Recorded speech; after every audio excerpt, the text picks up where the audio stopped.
Hello, everyone. My name is Mauro Morales. I am a staff engineer at SpectreCloud, and today I'm going to be representing Kairos, where I am a maintainer. I'm going to tell you what's new in it. Basically, we're a sandbox project. We're at version 3.5.7 at the moment.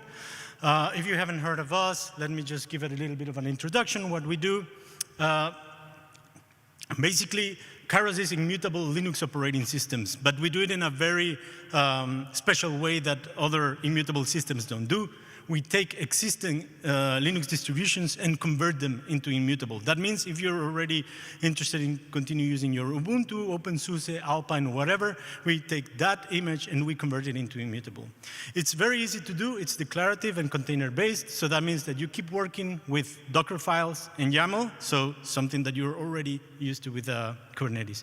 It's aimed at running Linux and Kubernetes workloads, and wherever Linux can run, so in many places at the moment, right?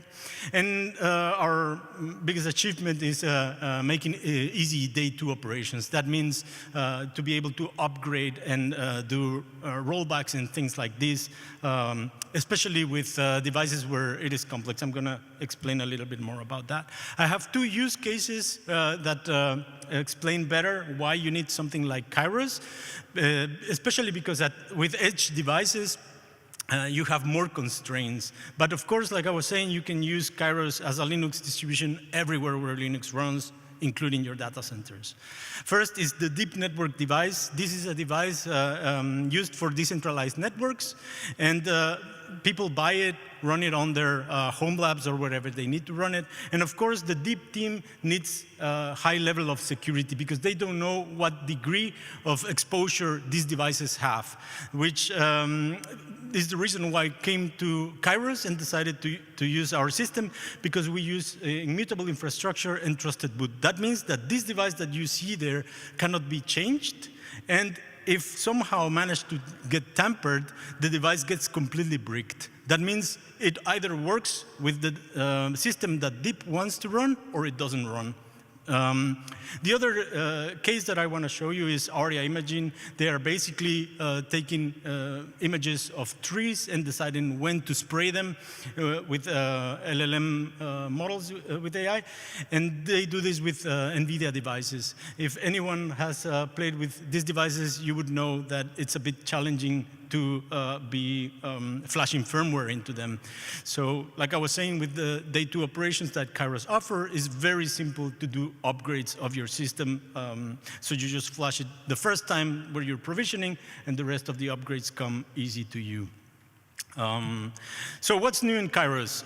We have a bunch of things, but the ones I want to highlight quickly is we introduced Kairos Init. This means with one line in your Docker file, you convert your system into an immutable system. We introduced the Kairos Factory. That is, for example, a GitHub action that you just put in your pipelines and you start producing Kairos images. We also have a GUI version if you prefer that. We introduced cloud images. That means that we provide now AWS, Azure, and GCP images, and you can also create yours if you prefer. We have now K0s support. We originally only supported K3s, but now we are also supporting K0s. The best feature that we were promoting last year was Trusted Boot. Now we also have Netboot for Trusted Boot. That means that you can automate these highly secure devices. And finally, we released the Kairos operator, which allows you to manage all these nodes through Kubernetes. So if you're interested in running secure and reproducible Linux and Kubernetes workloads everywhere, just reach out. Our website, kairos.io, our GitHub, /kairos-io. We are going to be there tomorrow at the Project Pavilion. You can talk to us, booth 10B in the morning schedule. And thank you for having me. I hope you have a great time in the conference.